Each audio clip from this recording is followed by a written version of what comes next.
Alright, you saw the title, you saw the thumbnail. Let's just get into this video because I'm running late.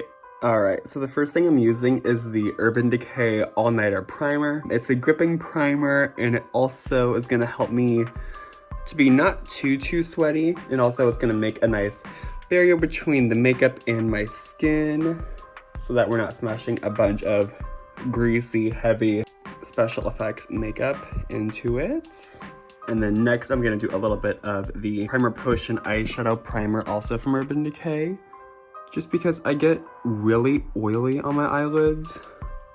And if I don't do this, even the heavy duty eyeliner that I'm gonna put on as a base will still break up and crease and everything. All right, so now I'm gonna use my Graftobian Creme Makeup Wheel, Color Story Old Age. And I'm taking the lightest 3 colors on a sponge, and I'm gonna start making my skin a little bit paler and a little bit more even. And I'm not really focusing on doing the whole entire face because I don't really think that's necessary. I'm kind of just covering the large areas so that when I go in with the contour and everything, all of the visible skin will be a little bit more pale.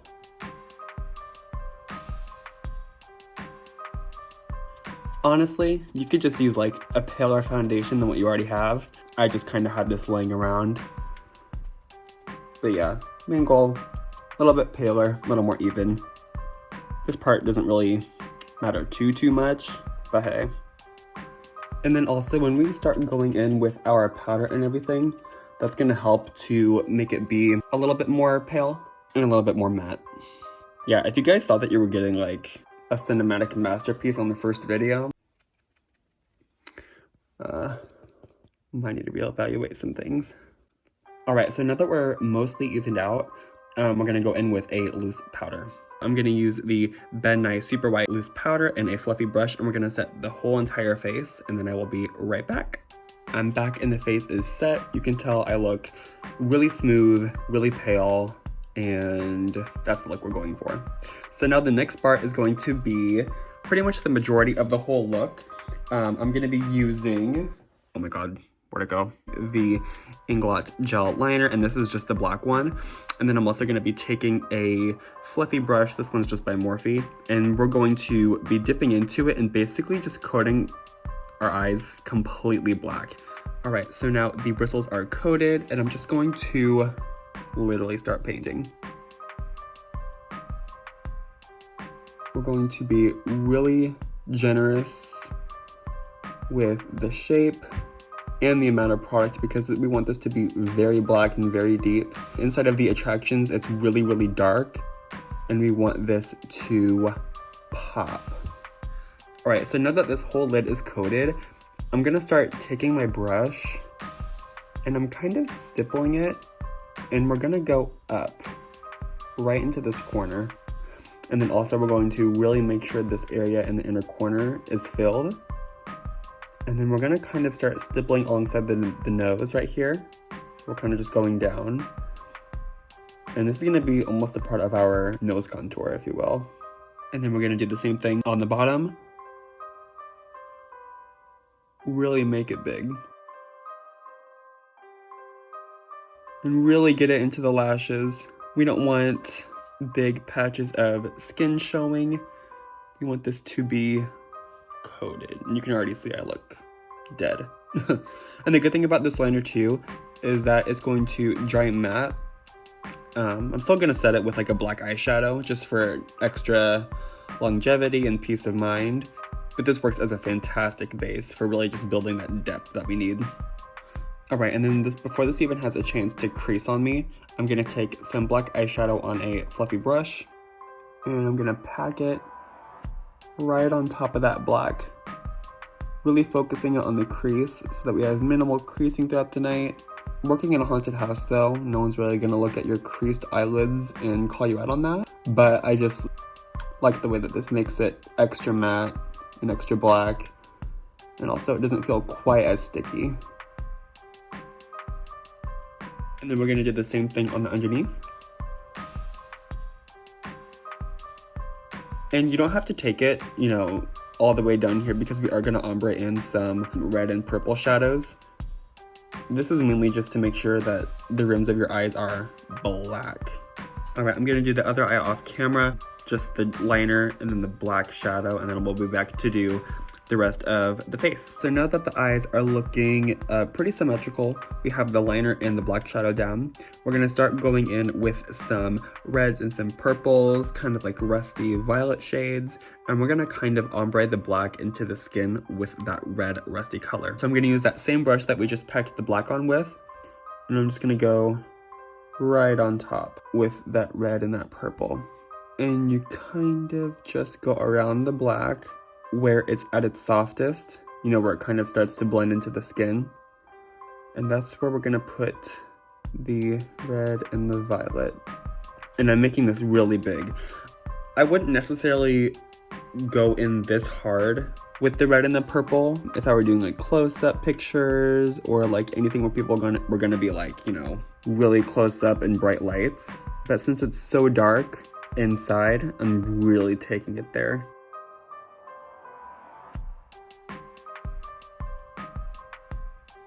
All right, so now that I look literally insane, I'm gonna go in with that same fluffy brush that we used earlier to set all of the foundation, and I'm gonna dip back into that white powder that we used to set it, and I'm gonna go around the red and the purple to kind of soften it and make it look like all of this redness is underneath of the skin, if that makes sense. So I'm just taking it and going around. See how that kind of just softens it and does the work for us. We don't have to worry about perfect blending or anything. Not that you would really have to with a look like this, but you know what I mean. So all that red and purple is all diffused out now. I might go in with a little bit more black and kind of reinforce some of the stuff that we may have accidentally softened a little bit too much. It looks a little bit dark in real life. The camera is not really doing the black the justice that it deserves.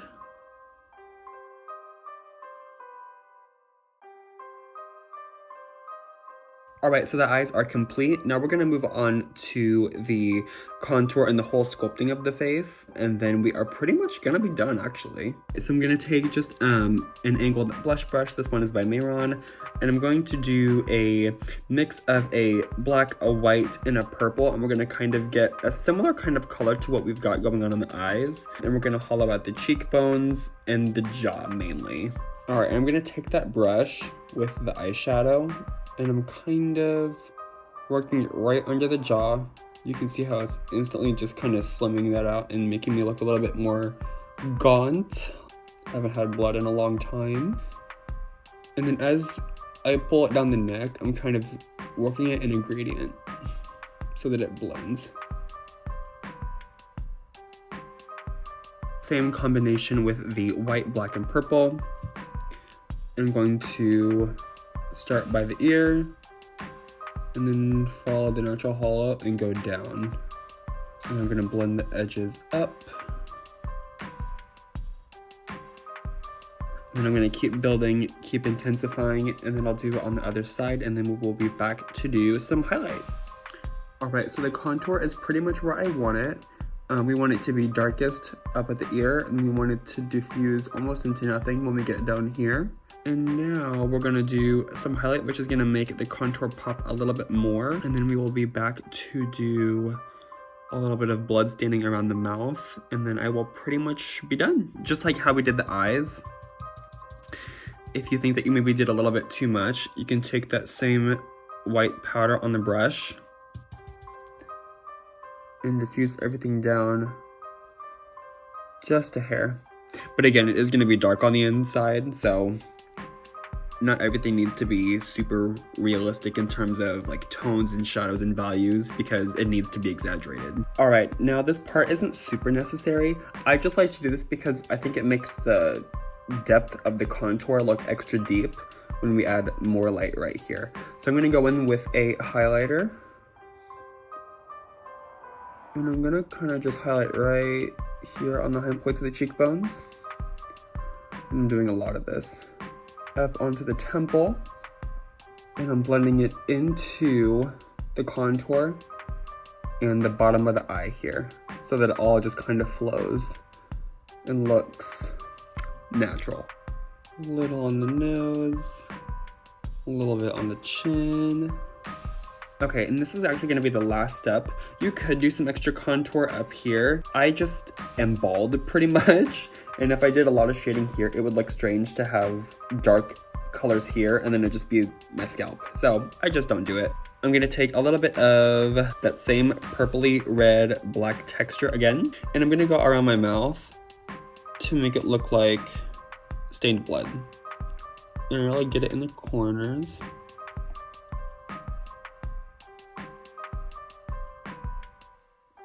All right, and now that we have the blood staining on, that makes this the end of the makeup look. I'll be back to show you what it looks like when I have in my other contact lens and my things. So I will be in the parking lot, not on my home. Yeah. And here's the completed look. Got this contact in that I cannot see anything out of.